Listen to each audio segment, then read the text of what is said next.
I start directly? It started. No, I mean, okay, no problem. So I thought you would probably start with some introduction. So, Yes, ma'am. Yeah, I'll start now. Hello, everybody. Welcome you all to the July session of Ask Me Anything. I'm Pandit Jyotsna, co-chair of SCG Women Network. Today we have our guest of AMA, Arpana Sarkar. I would like to introduce her with a small brief. Arpana Sarkar is Principal Reservoir Petrophysicist with SLB with more than 22 years of professional experience in integrated surface evaluation in frontier exploration, field development planning, unconventional reservoir characterization. Her expertise includes multiwell multimineral petrophysical evaluation, core log seismic integration, sonic and magnetic resonance integration, rock physics evaluation, property modeling and geomechanics for fracturing and wellbore stability. She has many publications in SPE and SPWLA. She is active SPE mentor and SPE judge and taught integrated petrophysics and also judging PhD thesis. Arpana received her M.Sc. Tech in Applied Geophysics from Indian Institute of Technology, Dhanbad in the year 2000. We are very much delighted to have you join us today, ma'am. We welcome you to the MA session. thank you, and thank you for this opportunity for really speak to all of you. And because of my background, as she said, I am mostly uh, work on the frontier exploration and also the asset development. But my main role is generally looking at the well data integration in the vast field of study of exploration and development exercise. So, keeping that factor in mind, I have made a small presentation, and I'll have plenty of time for question and answer that mostly the women networks have it, especially keeping the outlook of the industry, and especially with the being women in the industry, the challenges are add-on, right? So first, let me start with a technical presentation. A very brief introduction of myself, which she has already introduced. Along with it, I'll just give a very brief that I had opportunity to work with, to work in locations or the projects, mostly all over the places that you where I put my blue dots.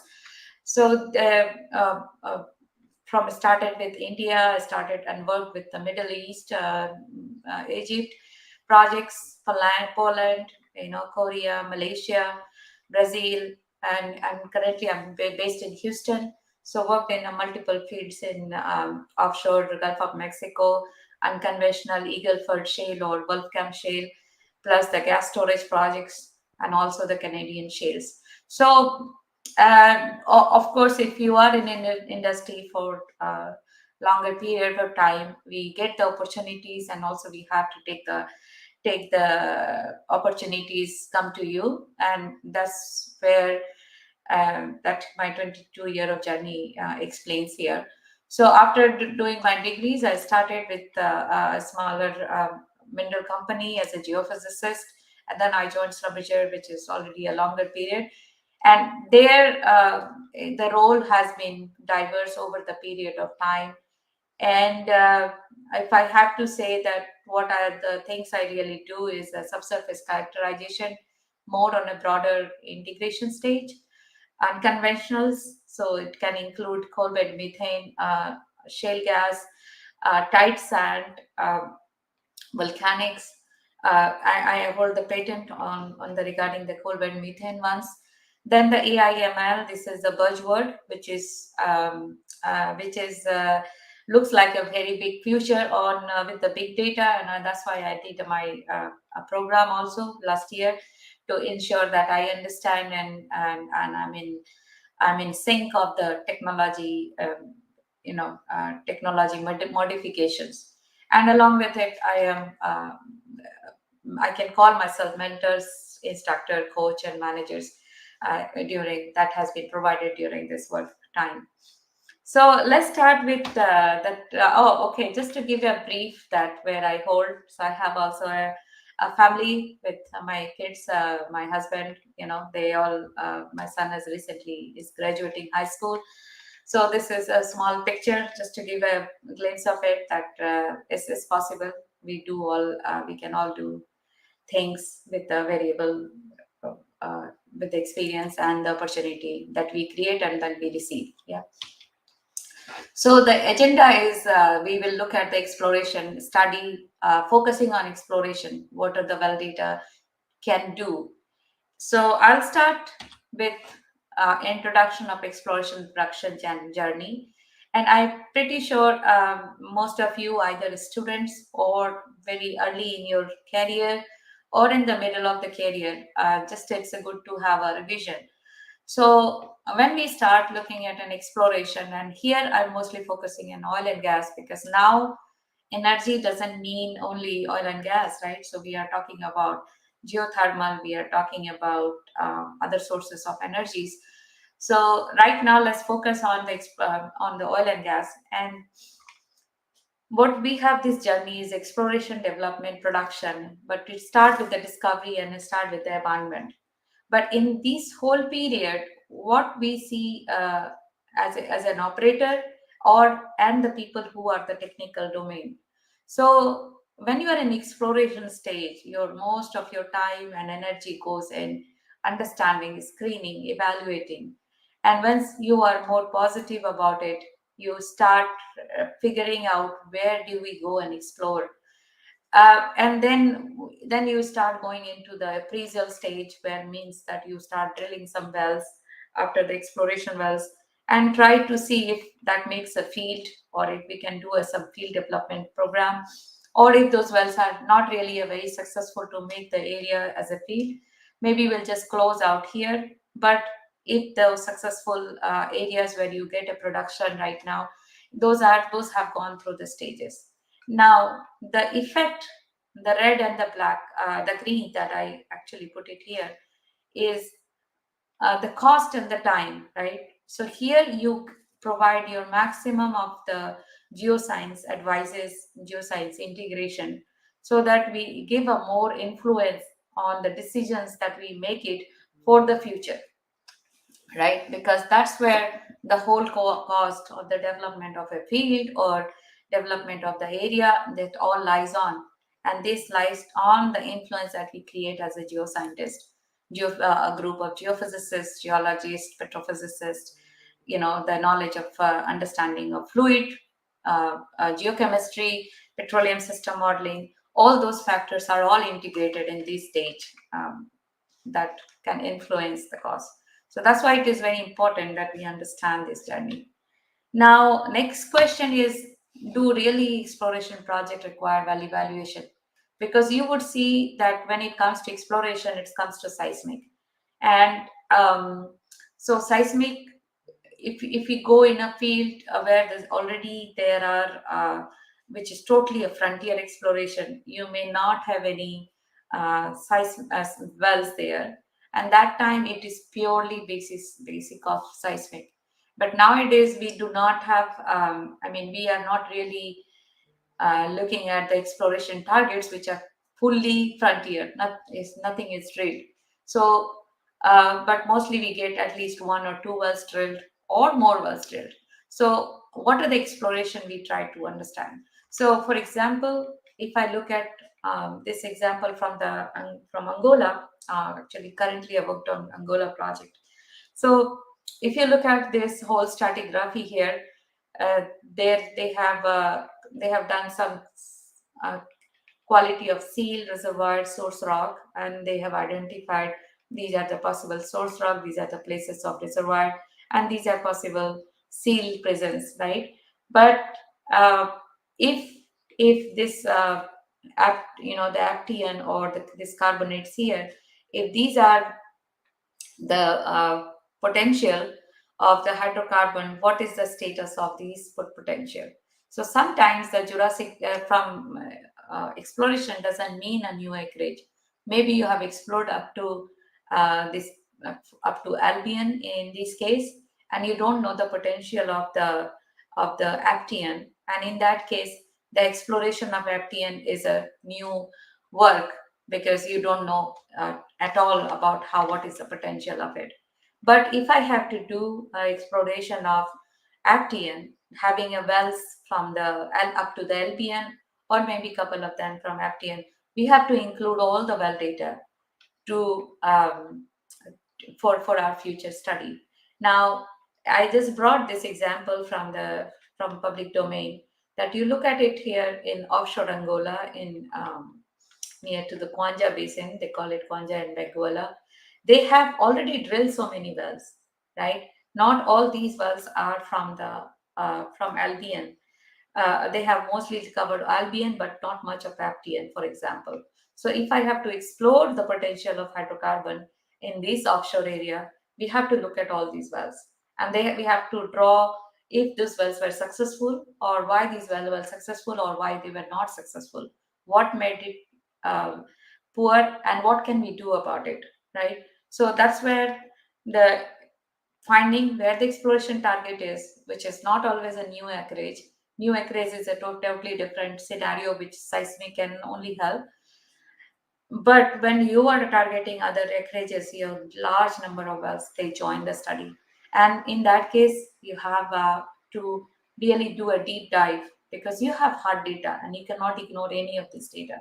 So that's why the objective is to integrate and reduce uncertainty.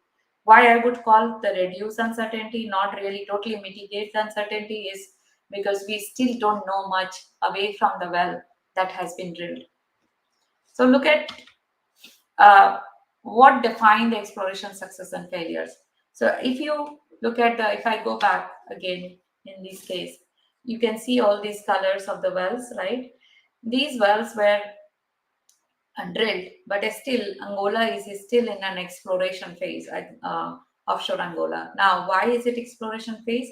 Not much of the areas are explored. If you look at these blocks, these points, these are the places of the wells. We do not see high density of wells here. So if there was so much of success here, this over the period of 20 years or 40 years, they might have drilled maybe 30 more wells and produce it here. So there must be some interesting show. That's why they did the drilling of the well, but they don't know the area still properly. That's why they are not drilling more wells and get the production out of it. So what makes it success, or what make it not a success, right? So we look at it together in terms of well point of view. So what you look key factors, I mean, you would find multiple factors. I took a reference from the APG bulletin. Is there are few factors that really define the success, right? Of course, the reservoir phases, deliverability, uh, um, presence of seal, maturity, source rock, and the structure, right? The key is the structure here, which probably I could have written here. But the first factor is the structure. So we would look at these well. For example, you can see some success and failures.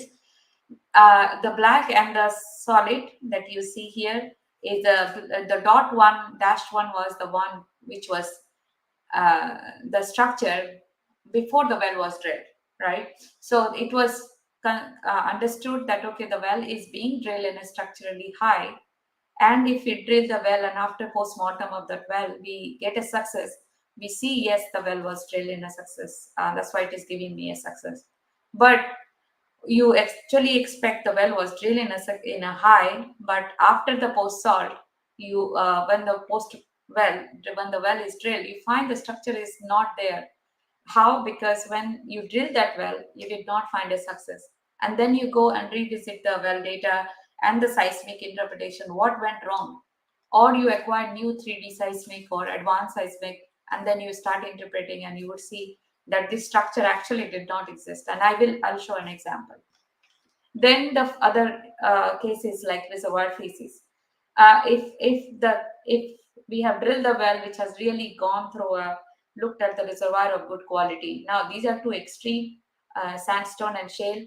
But you can think of a sandstone with maybe 5 or 10% of porosity versus a sandstone of 20% porosity. So that phases will also define if we can invest further. So if I had like 5 or 10% of porosity in sandstone, I would rethink about the investing in clastic kind of dominance, and compared to when you have 20%. Similarly, seal, do we have a regional seal? Do we have an intermittent seal? For example, here, if it is a success, means the well was drilled where there was salt was acting as a seal. But in this was failed because the well, this deposition of silt actually terminated. The salt was not at all there to provide a right seal, and the shale was not really there. It was more silty here, and that's why this well failed. Similarly, in the source rock, where is the presence of source rock and did it really migrate well? So, if it was a source rock and it migrated over the time to the reservoir which we were targeting, we get a success. But if it is, for example, here, that you have an immature source rock, even though reservoir presence is there, you may not have a migration and doesn't have the right kind of hydrocarbon, especially in the oil window that you want to explore, and the migration. So these factors, last two, are more of a petroleum system elements.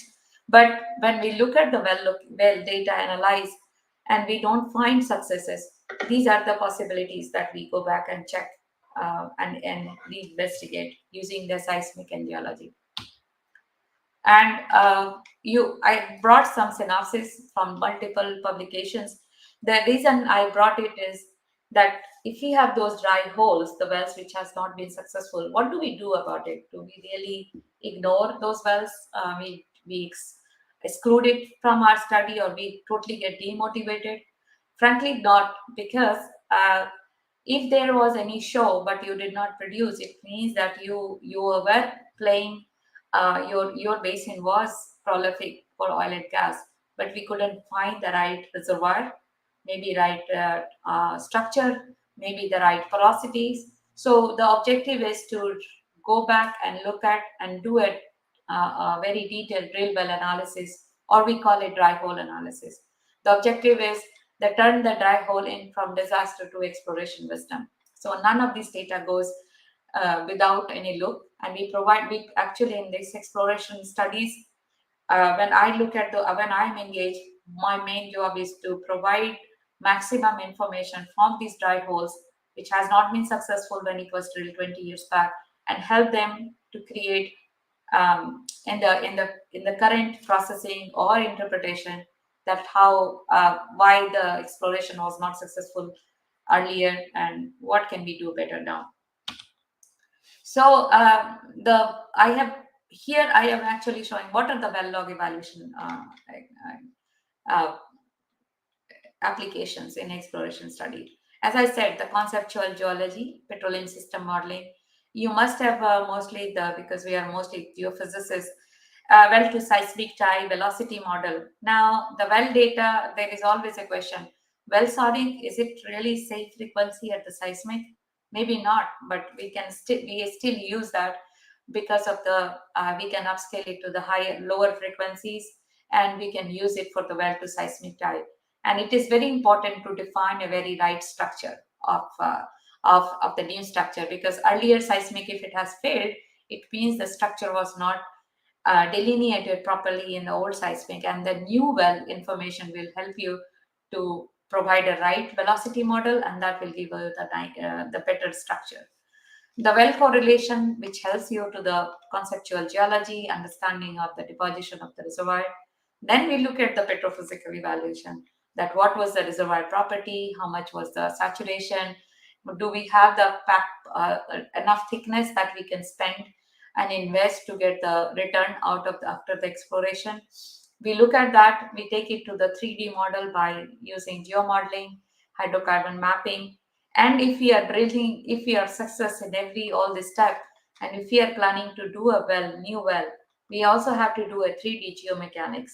Now, what we do it with about it, because you may actually go through a different pore pressure regime. So very high pore pressure or very low pore pressure. So we have to define if you want to drill as an overburden, or we have to maintain certain pressure when we are drilling a well, so that we get the enough data. Sometimes, if you look at the reports from the drillers, their objective is to just drill a successful well, which doesn't mean successful reservoir, but successfully reach to the target what they were initially their initial objective was. And then when we have all these well data, we use it. How do we know what is the property away from the well? That's where we use the rock physics and seismic inversion. And these well data also is used along with the conceptual model to define the resource and reserve estimation, right? So here I will discuss about the drill well analysis example. Now look, this example is coming from Niger Delta, and what you see is these wells, right? The B1, B2, B3, B4. These wells, especially the B1, that well was drilled with an objective that we are drilling in a nice structure. And because at that time, if you look at this 2D map, that actually showed that B1 is being drilled in a very nice structure, right? And then when this postmortem was done, they found that actually there was very thin sand. There was maybe there was a problem with the fault. Maybe there was no seal. So these were all maybes, right? That was coming from the postmortem of these well. But one important factor was also that the sand was also very thin.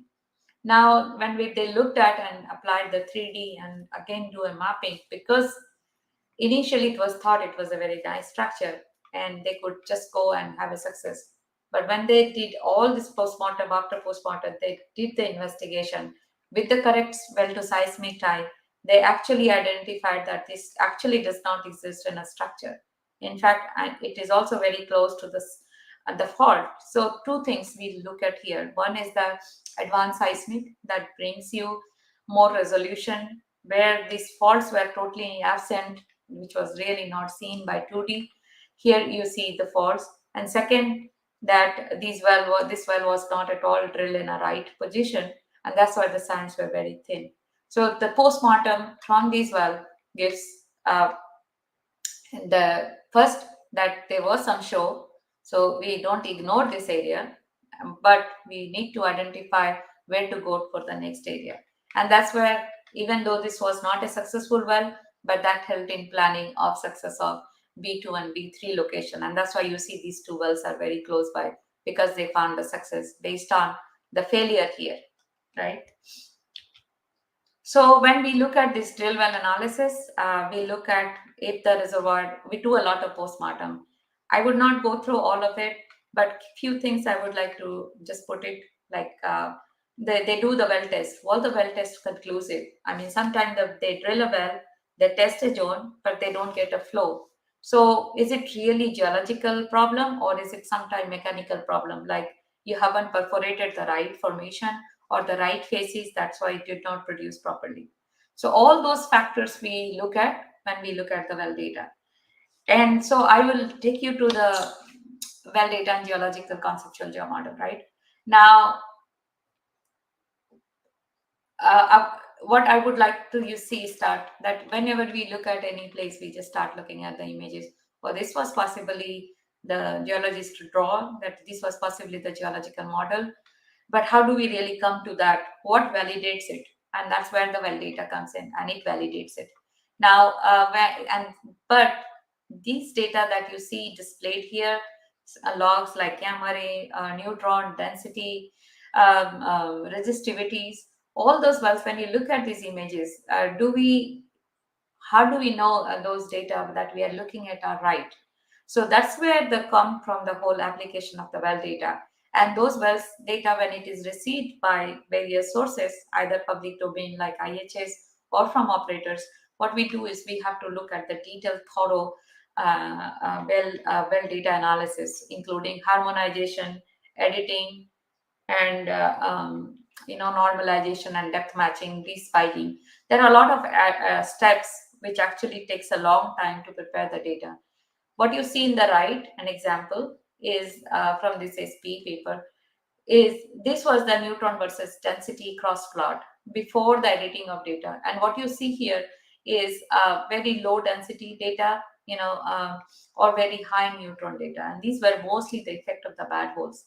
And after the correction, the model was and this is the result, right? So you don't see those spurious densities or the neutron. And now the density is very critical, right? Because we will use it for the well to seismic type. And that's why it is very important that we look at how the density is affected, because that will change the reflection coefficient when we look at make a well type. Also, you look at the density versus sonic relationship. And if you look at some spurious or some different relationship, like for example here, is it really a bad data, or is it going to really affect how the well to seismic dye is going to act, right? So if you look at here, you have very high density and very high sonic. That's really doesn't go hand in hand, right? You, if your formation is tight, you expect also the faster formation. So this data is spurious, just need to be corrected. But we can also have an example. If I have a salt, I may have a data point sitting here, right? Which means that I have very low density, but I have still faster velocities. So we look at these relationships, and what we use is also create pseudologs. Now, why we create some pseudolog is, look, for multiple purpose. Like I brought one example that some correlations was done by geologists here, and you look at here, the data is not fully covered for this formation.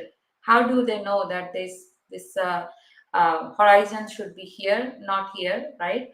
Is it coming from the mud log, or was it some more data? So we probably have to generate some pseudo log based on this relationship established in that small area. We cannot bring relationship 1,000 kilometer away or 500 kilometer away. We have to look at the relationship in the same depositional setting. So, but we look at all these pseudo log to generate and do conditioning of the wells, plus generate these wells, these extra data that help them to again tie back well to seismic tie and create the geological conceptual model.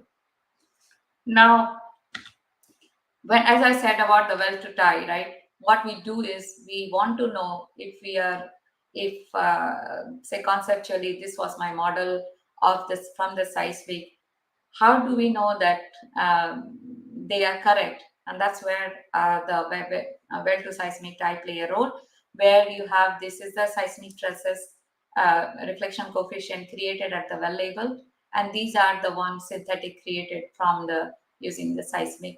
This is the seismic, and this is from the synthetic, and that helped to place your wells in a right structure in the future. Now, coming to some advances, right? Nowadays, everyone is talking about machine learning. All the publications, all the papers that you would see nowadays getting more qualified is mostly when it talks about data, data analytics, machine learning, artificial intelligence. We also use it in the industry. And for example, if you look at generating a pseudo log, so I have DTCO and say compression and shear. I generate it where I get a maximum. We make a maximum correlation coefficient and try to see if we can generate it if the data is missing. But when we are doing all this exercise, it's a totally different platform where we can talk about. But when we look at all this machine learning, try to always remember that we cannot just use it because it has worked in a one area. We have to understand how much is uncertainty it can bring in. So if you look at the example from say 3500, this snapshot, where the blue and the blue is the raw data and the red is the generated or pseudo log, right? So you can say the red one is really doing an awesome job because this was the data which was used for training, right? And that's why you match very well. And also in the when you look at the shear, you also match quite well. I mean, except some part here.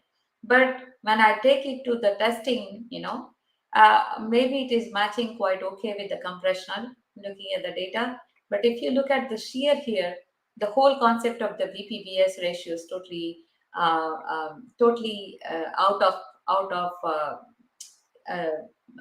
window, right? Because this one was showing that you have a faster formation. Initial shear was showing is faster formation. This formation would have made a say BPBS ratio of less than 2 or nickel carbonate. But if I have this shear generated based on this model, this will make it shale, right? Using VPBS ratio, if I use it for inversion, for example. So machine learning is to support us to make it faster, quicker, but same time we have to do a lot of judgment and our domain expertise to use the data where, how we can apply it. And this example is really an example that we would like to give an idea that how even this one, maybe if you shrink it, you would say, oh, it's still doing a good job, but at what scale? Right? If it is 2,500 feet and if my reservoir is 200 feet, then this is not a good job, right? But if my reservoir is 1,000 feet, maybe I'm okay. I'm in the ballpark if I upscale this data to a lower frequencies. So we just give you a perspective, right? Now, along with that, when we look at, as we talked about the VPBS ratio, so well data, we look at, we take all this data and then try to understand from the well domain, what is the log response, what are the lithophases that we identify, and how they are distributed over the wells, right?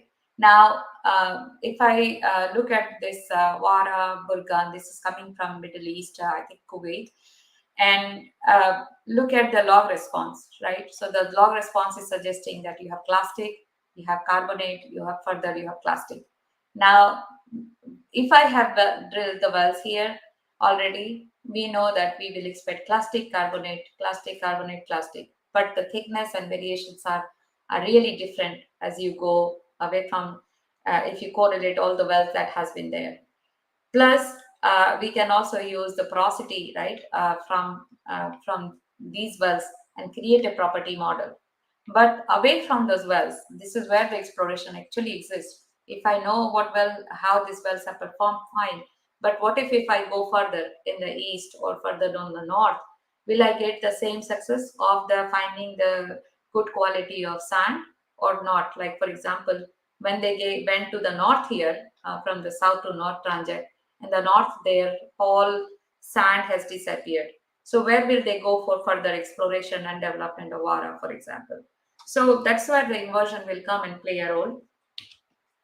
And then you look at, so I was starting with the same thing, right? So we have the well-based model. Now this well-based model is not sufficient. And you look at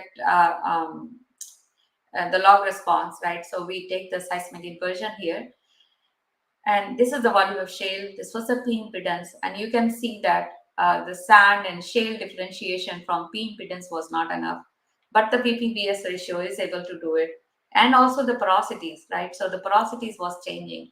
So do we have any relationship of first the acoustic impedance, right, with the lithophases? So we make all these cross plots, which is rock physics cross plot, but they are essentially coming from the well data. And you can say in the P impedance, you can probably differentiate sand with limestone, but not the sand versus shale. And that's where the VPBS ratio plays a bigger role, right? And that is another whole subject where we can make the probability model and upscale these well data to the seismic and create these seismic inversion result. The objective of the seismic inversion result is to provide few factors. One is the probabilities of each of the phases. It gives what is the most probable lithology that you can expect. If you look at this example, as you go in the left, you will see the sand thickness has reduced, right? Also the porosities, if you look at the impedance that we can be used for computing the porosities. So for example, if the impedance is low here, I'm going to expect a higher porosity relatively, as you can see. So this is the yellow is the lower impedance and the red one is the relatively higher porosities. So this is the things that we take it away from the well data and integrate to the seismic.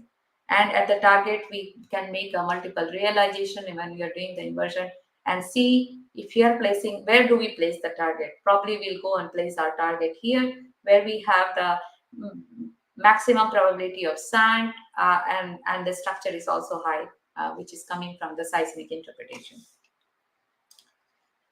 Then once we have application of this seismic, I'm definitely bringing a lot of brief here.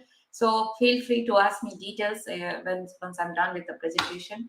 So along with those seismic, what are the other key factors that we take it from the well data? One is the volumetric and economic evaluation. So we want to know what is the resource and what is the reserve estimation from one or two wells or 1,000 wells that are drilled already in that field.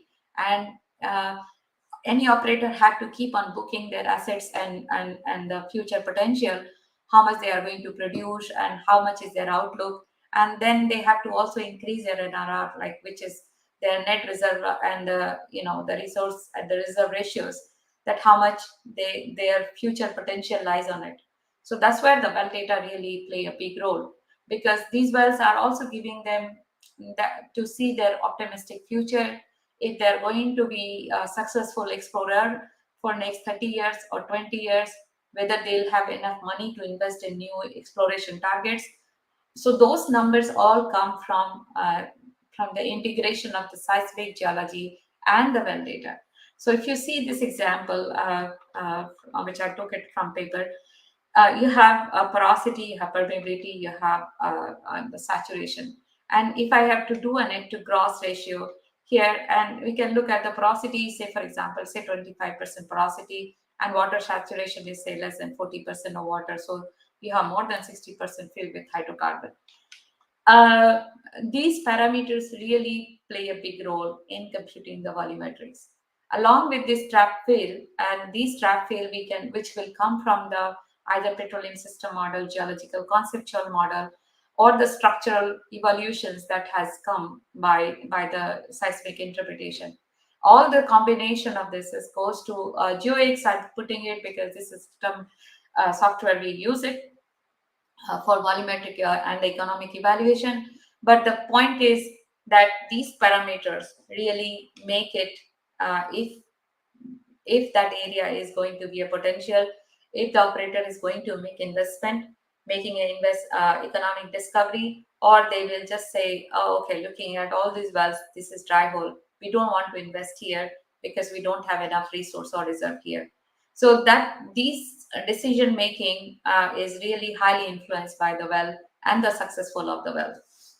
So as I come to my last slide here, so when we look at the well data, it's really a well balancing exercise. So for example, if you go to a field, that example, for example, I was showing from Angola, right? You have say 50 or 100, maybe less than 100 wells. Uh, what are the data we will see if you have to explore from those 100 wells? Or if you go to Gulf of Mexico and if you want to target, say, deeper formation compared to Miocene is already a target, but if you want to do deeper targets, you already probably have more than 200 or 500 wells or 1,000 wells, because when you do a multi-client kind of projects, you are actually a control of more than 1,500 wells. So how much data from those wells we take it to effectively produce in time the product, and also effectively influence the product in terms of exploration success. So we look at always try to understand any project, that what is really a high level project, a high level objective. Are we really making a very regional seismic model where the velocities are key, or we are going to a deeper understanding where the reservoir property was a key, and we want to target if where we will find a better quality of reservoir and we can explore that area. So collect all the data possible. For example, the oldest well, like if there is a well from 1930, right? We will not find any log data from 1930, but that will have a test result, because that well, if that well was drilled in 1930 without much of technology, they must have a prediction, right? So they always come with some test result. So they are really critical. Similarly, I find the well data with the advanced log data, some basic log data, advanced log data, because that will give you a much detailed information of how your mineralogy and deposition has occurred. Production history, that gives us the idea of, it will influence the petroleum system modelers, right? That this well was gas rich, oil prone, oil rich. So all these informations are will be available, but our exercise is um, if I'm given 1,000 well or 200 well, and our project objective is to finish in to know something about, say, for within 200 say 2 months or 4 months, we have to see do a perfect balancing exercise. First, collect all the data, and then understand the high level objective and utilize all the data, and that's what we do. And the objective is also to do a multi-domain integration. Generally, when you deal with a petrophysicist like me, generally they'll provide you porosity, volume of shale, some minerals, and it sometimes it is a one-way flow. When it comes to a seismic, they come back and say, okay, this is the data I received from the petrophysicist or the well log analyst, and this is the hard and fast rule. But actually, because they have not understood, or maybe they have not integrated or interacted enough with you to know what is your objective, then they can provide you more information, like for example, how the velocities has changed over the different wells, because that near surface models will highly influence your subsurface characterization. If the sonic data that you take it from IHS or some public domain, they'll think, okay, this looks like very high velocity, maybe there is a carbonate, but it can be a steel pipe because the data was in the cement and the casing, and it only measured the steel. So that need to be edited, and that's where the well data or editing is really needed. So we look at all this exercise, and that's how we find a successful exploration. And I think my last message here that you can see here is a well integration is the key for quantitative data analysis and exploration program. And with this end, this is my last slide. And thank you for your time. And I'm open for all the questions that you would like to ask. Thank you, ma'am, for your informative and insightful presentation. It was like a complete package from exploration to modeling. So thank you for that. Ma'am, I would like to ask one question regarding the well from my side. Ma'am, generally, while I was working on my PhD topic, there is one well in Kaveri Basin. In that well, the log is starting from 1800 meters below sea floor, but my zone of interest is at 200 meters. All the logs are available in the well. Can I predict the log in the above, like above 1800 meters? Is it possible using machine learning, like supervised or unsupervised learning? See, if it is possible from machine learning, only if the machine is learned before. If you had enough data where the machine, you could train the machine, right? Now, how would you train the machine? So, for example, if you have data from 1800 meter and below, and above 1800 meter, you don't have anything. You might have mud logs, right? For example, so you know if it was shale sand, or some kind of sequence, or if you are talking about Kaveri, maybe clastic, right? So, if you know some lithology and if you know some relationship, you can probably create, but doesn't need to be really a machine learning. Because if you don't have enough data, because machine learning means machine has to be learned by the data that you have provided. And always remember, in machine learning that training data is very key, right? I gave you that example that in the 3500 meter it was doing a very good job, but when it was in 2500 meter, it totally changed the scenario of carbonate to shale, right? The BPBS ratio. So when you are talking about machine learning, we all need to be very cautious. Yes, we can do it, but your machine learning can be very simple. Like you can correlate volume of shale. Say, for example, you can correlate density to resistivity in certain intervals in some well, and you can bring that relationship to this well, to your current well.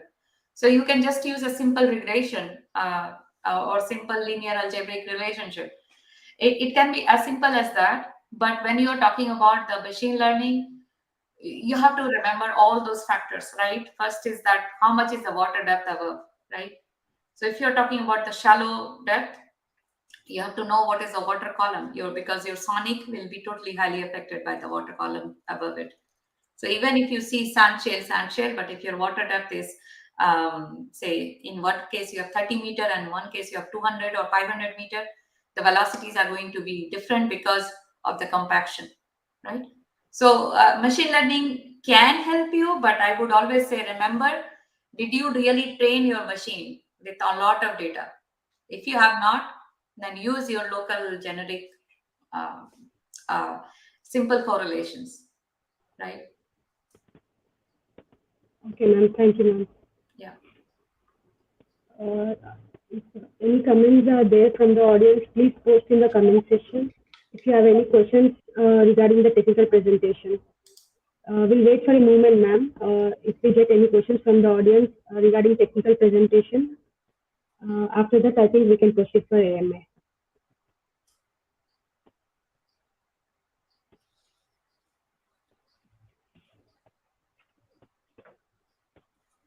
Okay, I don't think there are any questions regarding the technical presentation.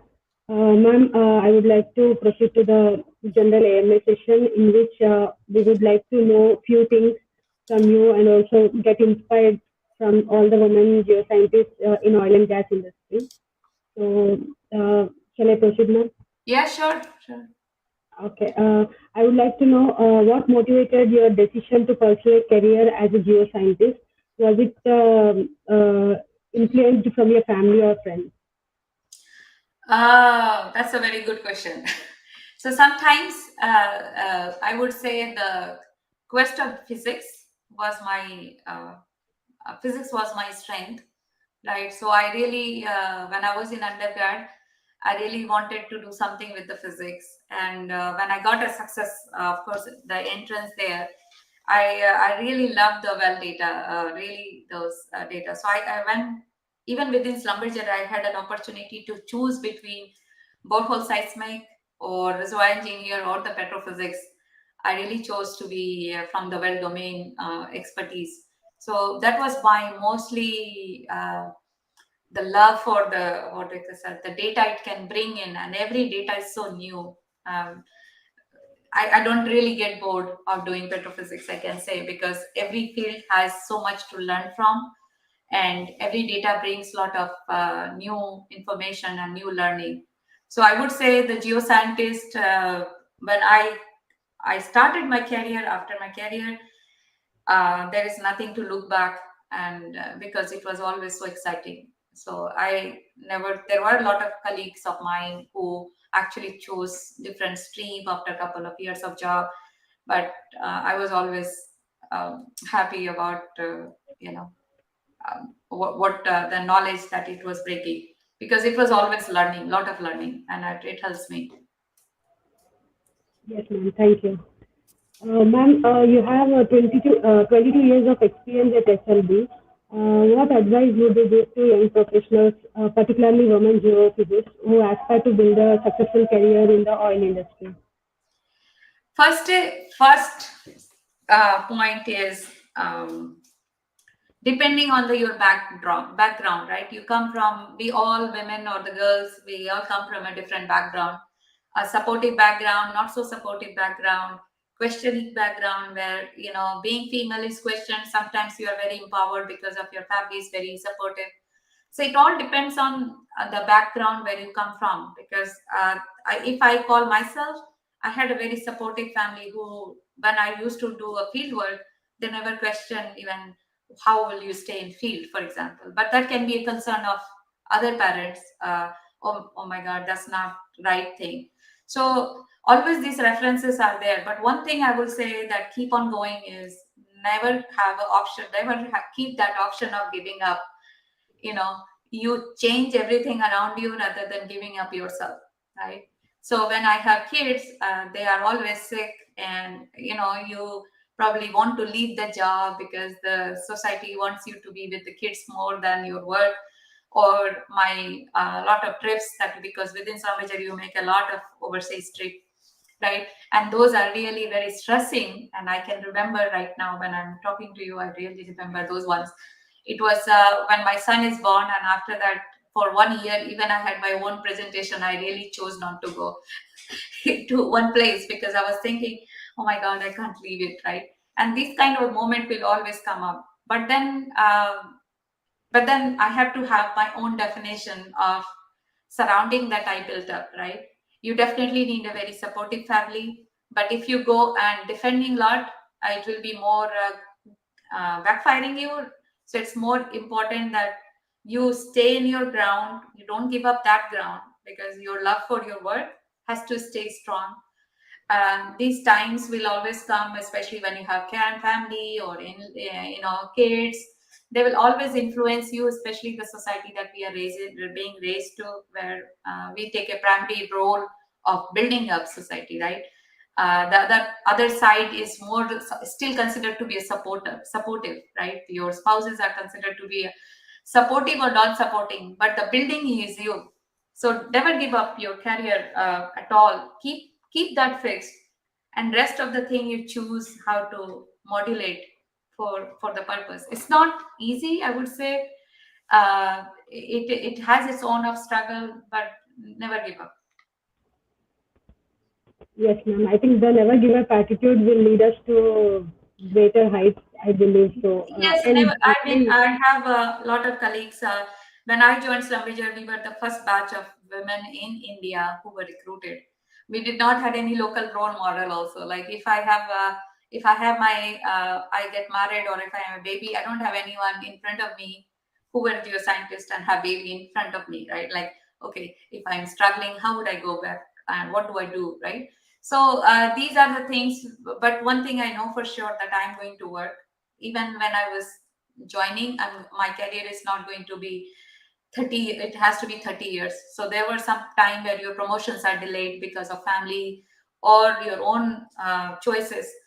But then you don't really repent because your colleagues are getting promoted and you don't, because your certain period of time during, especially those times, you may find yourself flat, or you're plateaued, or not really reaching mountain. But remember, it's a long career, and you are here to make a long time impact, not a short term. So keep that going in your mind. So even if it is couple of years, you are feeling low, but never give up even in that platform, right? So that's my take. We have gone through a lot of cycles like that, and I would guess anyone who is 5-year experience or 10-year experience already have gone through a lot of cycles. So you can guess my cycles for that, right? So yeah. yes, ma'am. Thanks for sharing that. Ma'am, this one I eagerly want to know that how your masters at IIT and ISM Dhanbad has contributed for your placement at SLB. My what? Your master's degree at ISM Dhanbad, Oh, IIT. oh, definitely. I mean, of course, my master degree has helped me to placement in Schlumberger. It was not directly, my recruitment was not direct, like it's not campus. There was a vacancy which was posted after I started my other job, Anglo American. So, and then this opening came, and then we, at least few of us, at least 5 of us were, we went to give interviews, and I was selected. So definitely the master degree helped. And I can say, even if you are not selected with the companies like Schlumberger or the big companies, always remember that your education is going to pay you back. I was lucky that, okay, I got my job in within 1 year or something, right? But I had my colleagues who never had who could not get the job immediately after, say, within 6 months of their graduating. But that does not reduce their, when I look back now after 22 years, they all well settled because their education has helped. So even if you're doing masters and not got a job, I mean, I know it's very frustrating. It can be frustrating for family because you invested time, money, society, all those things. But always remember, the education is going to help. Yeah. I think there is one question. It's wonderful talk. Actually, I have a doubt. Generally, we calculate Yes, P ma'am. weight vertically. How do you calculate horizontally using well data? Ah, that's interesting. So that's what we call it 3D anisotropy, right? We are talking about the VP in horizontally from the well data. So it is possible. You can do it by the modeling. You can do it by acquiring the data in a certain direction. So if you are a vertical, if you are taking a vertical well, actually the compaction and rarefaction that you see is going to give more the data. But if you are drilling a horizontal well, the compressional slowness that you will generate will be more of a horizontal response. So it is a combination plus the modeling the anisotropy, and the anisotropy can be either size from the well data or by the lithology model. If you are more shale, you would assign more anisotropy, so your horizontal versus vertical velocities will be different. But it is possible with the 3D sonic data that is available by service companies like Schlumberger. I think Halliburton also have the 3D sonic data, which can actually compute sonic horizontally as well as vertically. So it can actually give you direct information. You can also model, but you can also do 3D sonic scanner data that can give you horizontal velocity. Yeah. Yeah, thank you, ma'am. Ma'am, I would also like to know, in your observation, what are some mistakes or behaviors that women tend to exhibit in the workplace that hinder their career progression or prevent them reaching to their full potential in workplace? Yeah, that's true. I can say even I did those mistakes, right? So first is that um, never treat yourself never understand yourself as a woman, because you are here to work, you are getting equally paid. So one thing you don't do is like I mean, to me, I always think I have to go because I have a family at home. Like for example, on my baby is in the daycare. If my husband was very supportive, he's also in geophysics, he also came to pick up my kid more often than me, in fact, because Schlumberger was more demanding than his company. But he doesn't, when he gives that excuse, or if he say, not excuse, if he just say that, he say it confidently without, you know. But if I say the same thing, it will be possibly considered, oh, you're women, you're taking advantage of going early, all those things, right? So when you are saying this, giving this example that you have to go and pick up a kid, for example, right? Never put it yourself an excuse, because you have a right to do it, right? So stay strong, right? Don't, no need to of course harassment and all those things are definitely different issues, but don't feel lower in any terminology.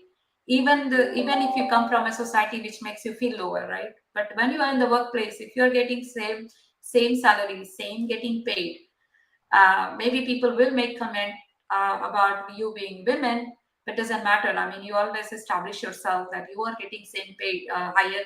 You're not getting either high paid or less paid because you are women. You are here to work.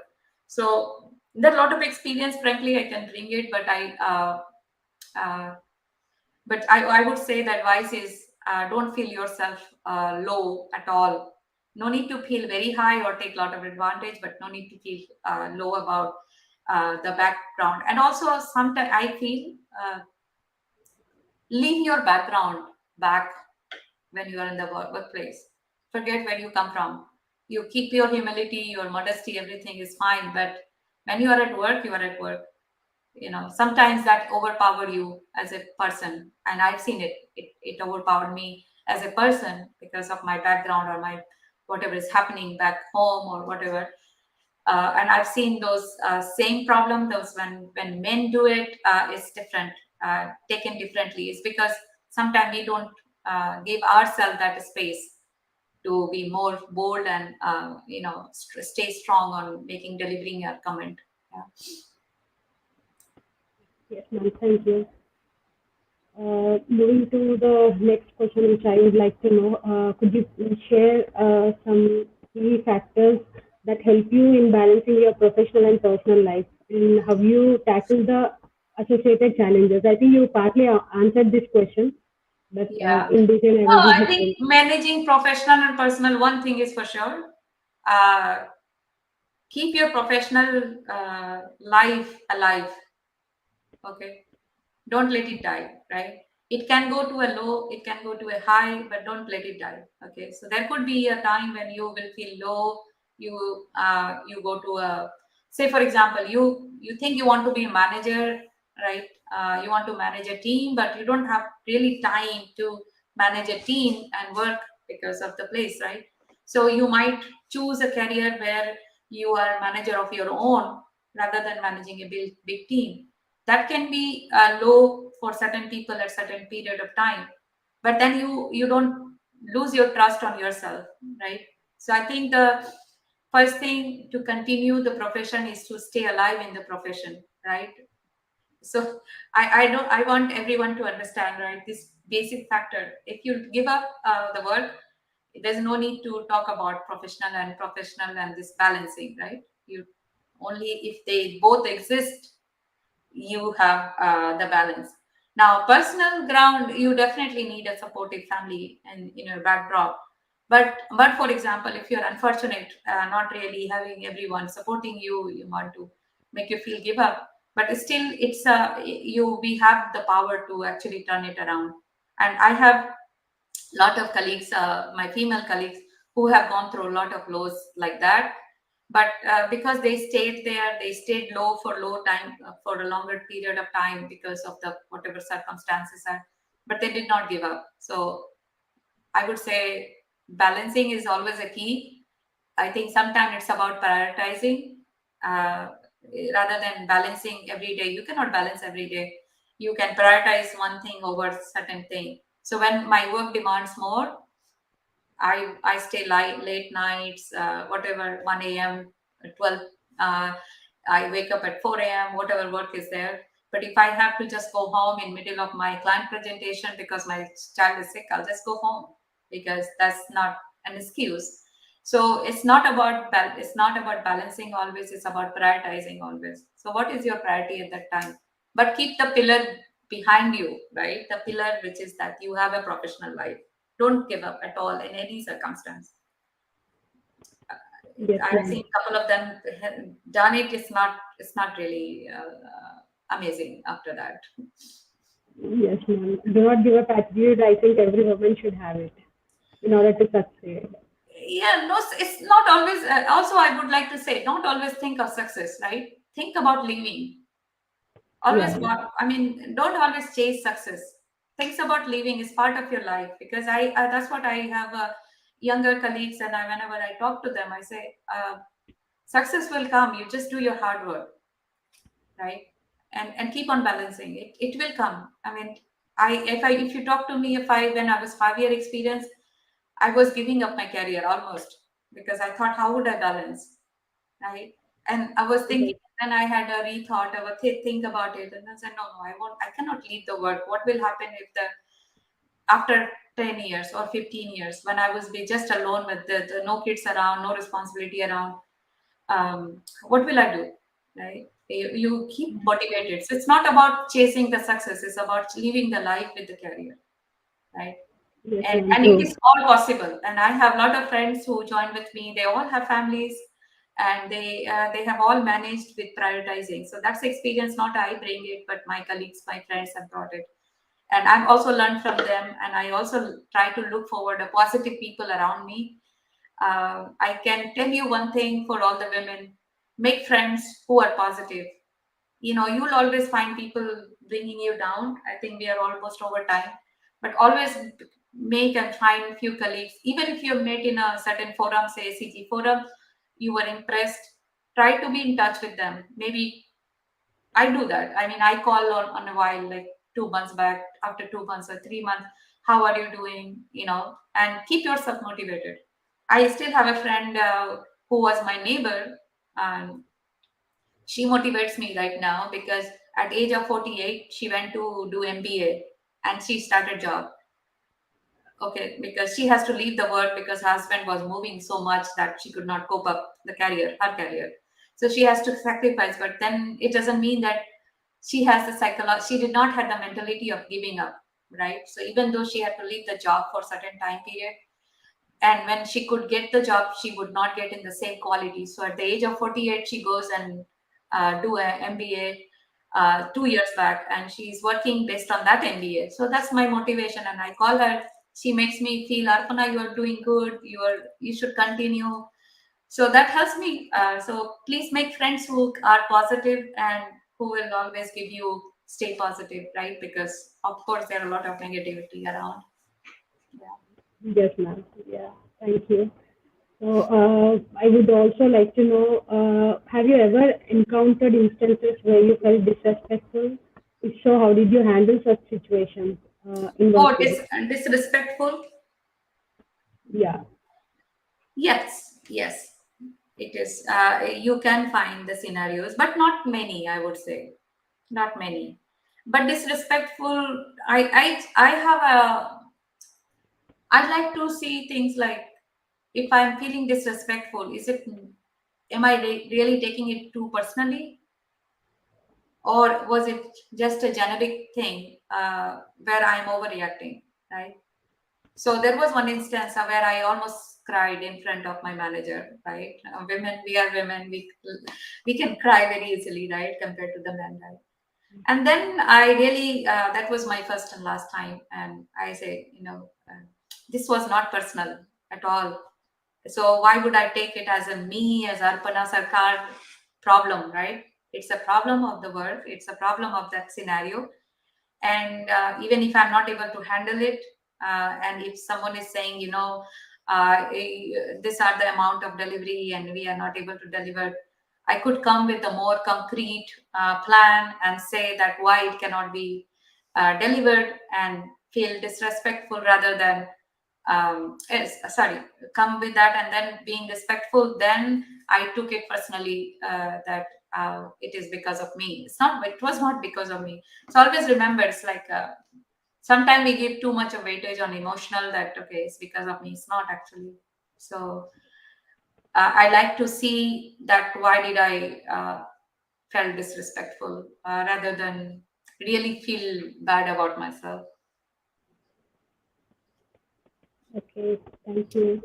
Uh, Ma'am, as you're working already in unconventional resources, could you provide any update on the current status of exploration and production in unconventional hydrocarbons? Okay, so in unconventional can be successful if the oil price is high, right?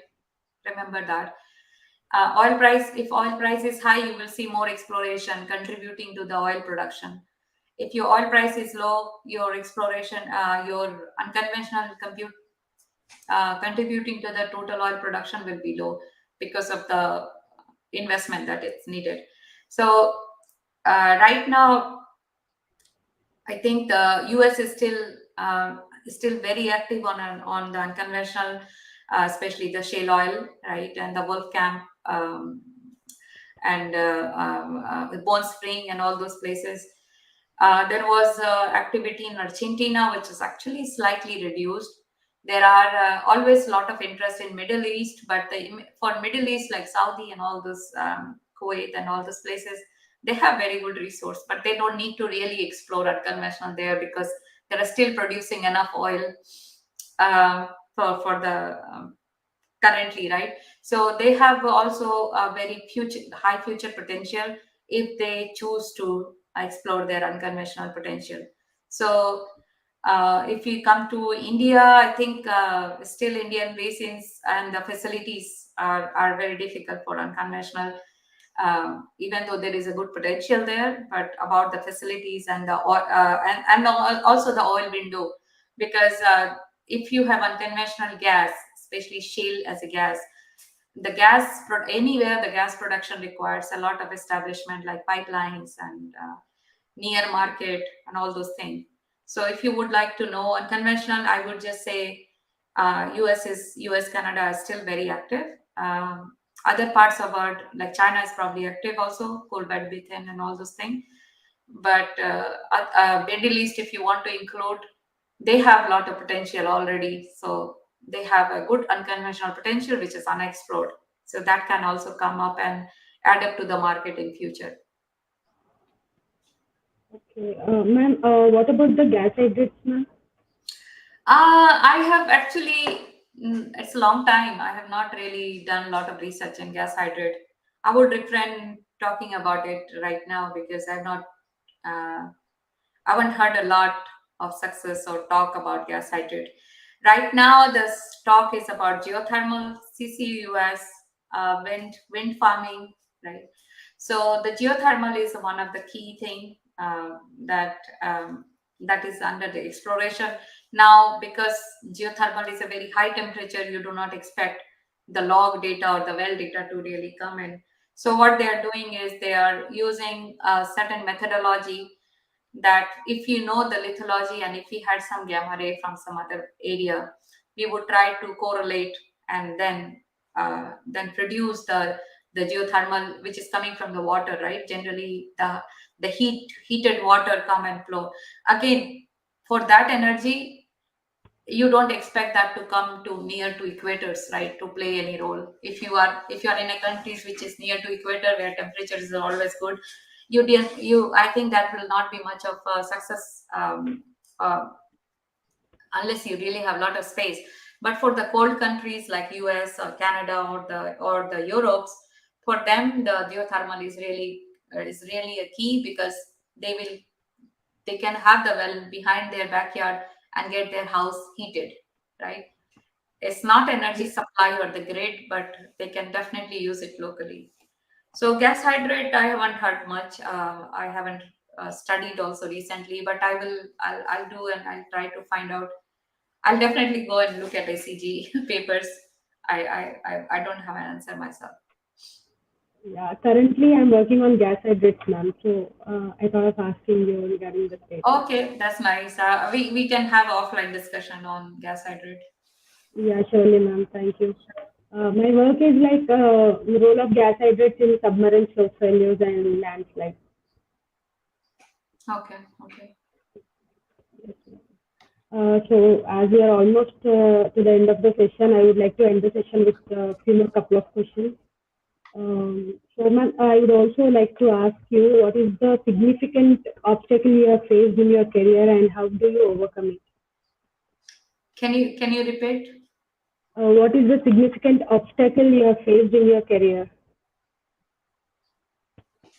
Sorry, I don't get the word. What was the word? Okay, I was asking, what is the significant obstacle you have faced in your career? Obstacles. Okay. It's a continuous exercise, right? Don't call it obstacle now. I won't call it obstacles now, because that's how you live the life.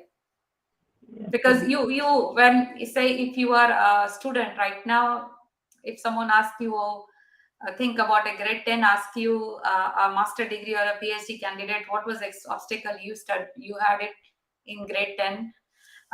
You would know that everyone has to go through. It's a journey, right? Yes, I would say, rather than calling my obstacles, and if I compare myself lucky and fortunate compared to the other women's in the world, I would say, rather than obstacles, I would like to remember what were the fortunate events and the surroundings that kept me going.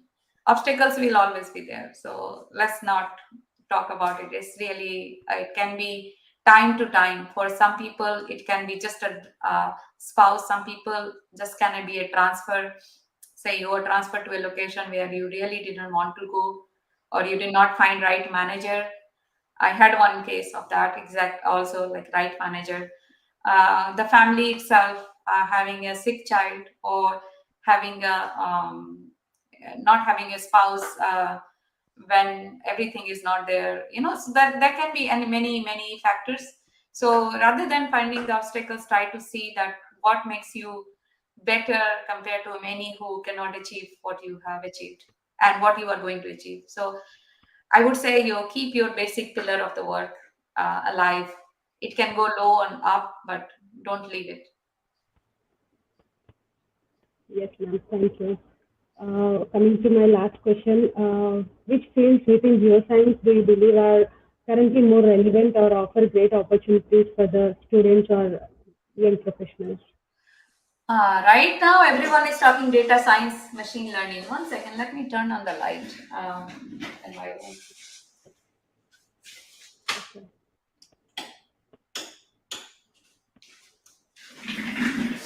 Okay, so right now you will see a lot of job in terms of data science and machine learning. And as being geoscientist, sometimes it's like, oh, really, is there going to be, how are we going to be useful? But I would say still the exploration is staying geologist or staying petrophysics or geophysics still remains it. But I always suggest to acquire those additional skills um, of um, of the machine learning, data science, because it's about um, staying in with the technology, right? So just like when we were young, we have to know how to use computer, or when we were the people who were little bit later than us has to know how to use Linux, right? So for us, our time, it was just to turn on computer, write things in the Word document, and send email was enough for your computer knowledge. But the people after 5 years than me were supposed to have a Linux experience, supposed to have proper coding. They can do their own MATLAB coding, or not, those things are there. So right now I would say having a Python knowledge is really useful, because you are not dependent on any company to provide you softwares. You can do a lot of things yourself, and I did it myself, and I really find it's amazing. Stay afloat with the technologies that are around. So if you just want to do a job, you can get a job for sure. I will say I have never seen people who have studied and have not have job if they have not wanted to. Getting a geoscience job is not that bad right now. Relatively, it's much easy. People are being recruited. I mean, I'm just looking at the Schlumberger point of view. Only the service companies are really bad.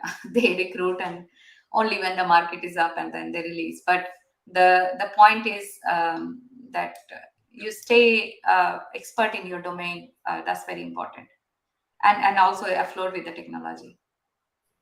Okay, ma'am. Yeah. Ma'am, we have another question from the same person, Latashri Pelluri. She is asking, ma'am, is there any specific formula for calculating the horizontal velocity, seaway velocity? No. I think let's have you have my email ID. Email me. We will discuss offline, because this horizontal VP is based on the tensor, right? Whenever you are talking about compressional shear or Stoney or any waveform, you are talking about in 3D space. So and you have all C11, C22, C33 to C66. So when we are talking about a whole tensor right now in the seismic, in the sonic waveform domain, so there's not a direct formula. There are some assumptions that you make, and I will be happy to give it a Sri if she wants to know in person. So I cannot write one formula right now, and that is the perfect formula.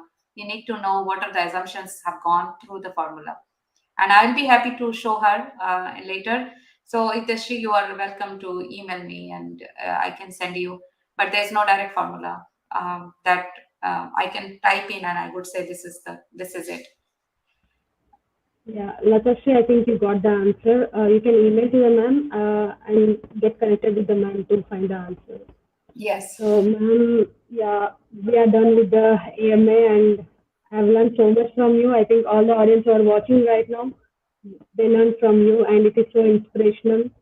And you gave a push to, especially to women who are in geoscience.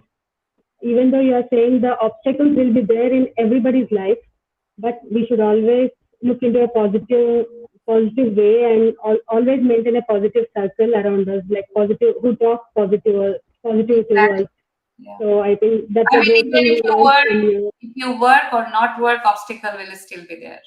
Remember that, Mm, right? yes, If you had a generation before where parents didn't, all the your mother did not work, still she had obstacles. So it's better to mm, enjoy the obstacles with when you are working and getting more. So mhm. so it will be always keep, for my formula is keep few good friends around you who are positive, who makes you feel positive, and always stay positive, and don't look at your obstacle rather than what makes you better than others. That's what I would say. Yeah, ma'am. Thank you, ma'am. Thank you so much for your time. And we are so happy on behalf of SCG Women Network to have you join us today. And thank you for your time and contribution, ma'am. Thank you. Bye. Bye, ma'am.